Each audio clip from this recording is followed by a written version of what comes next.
नमाज सबसे पहले तो आपको यह समझना होगा कि उस इंसान में जो नमाज सिर्फ इसलिए पढ़ता है क्योंकि उसे पढ़नी ही पढ़नी है, और उस इंसान में जो इसलिए नमाज पढ़ता है क्योंकि वह पढ़ना चाहता है, इन दोनों में बहुत फर्क होता है। हम में से बस कुछ लोग ही ऐसे होते हैं जो नमाज को एक तोहफा समझकर पढ़ते हैं, वरना ज्यादातर लोग इसे एक फर्ज या ड्यूटी समझते हैं। और दोनों वजहें अपनी जगह ठीक हैं, लेकिन जब आप नमाज को सिर्फ एक ड्यूटी समझकर पढ़ेंगे तो धीरे धीरे आप उससे ऊबने लगेंगे और नमाज आपको बोझ लगने लगेगी। नमाज का मकसद अल्लाह से बात करना है, उससे मुलाकात करना है। और याद रखें, हर सजदा करने वाले से अल्लाह राजी नहीं होता। अल्लाह उसी से राजी होता है जो नमाज को ठहर ठहर कर इत्मीनान के साथ पढ़ता है। रसूलुल्लाह सल्लल्लाहु अलैहि वसल्लम ने फरमाया, अल्लाह के नज़दीक सबसे बेहतरीन अमल वो है जो लगातार किया जाए, चाहे थोड़ा ही क्यों ना हो। सहीह अल बुखारी 706। यानी नमाज पढ़ते हुए आपको क्वांटिटी, मात्रा नहीं बल्कि क्वालिटी, गुणवत्ता का ख्याल रखना है।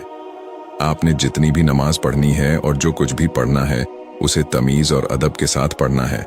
लंबी नमाज पढ़ने के चक्कर में अंधाधुंध सजदे नहीं करने, बल्कि पूरी तवज्जो और आजिज़ी गुर्ब के साथ नमाज अदा करनी है। रकतों को ज्यादा करने से अल्लाह राजी नहीं होता जब आपको यह ही न पता हो कि आप पढ़ क्या रहे हैं।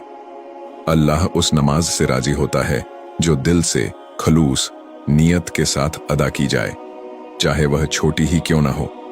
जब आप दिल से नमाज पढ़ेंगे तो कब आपके सजदे लंबे हो जाएंगे आपको खुद भी पता नहीं चलेगा।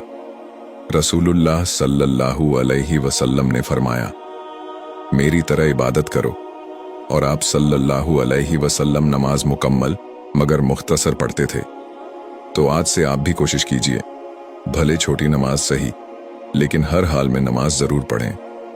छोटी नमाजों से शुरू करें और फिर धीरे धीरे लंबी नमाजों की तरफ बढ़ें। छोटी सूरतों से शुरू करें और फिर लंबी सूरतों की तरफ बढ़ें। असर की नमाज सबसे आसान है, तो आप असर की नमाज से शुरू कीजिए, फिर धीरे धीरे अल्लाह आपको बाकी नमाजों की भी आदत डाल देगा। हर गुनाह को सिर्फ नेकियां नहीं मिटा सकती, कुछ गुनाह सिर्फ इबादतों से ही मिटते हैं। वीडियो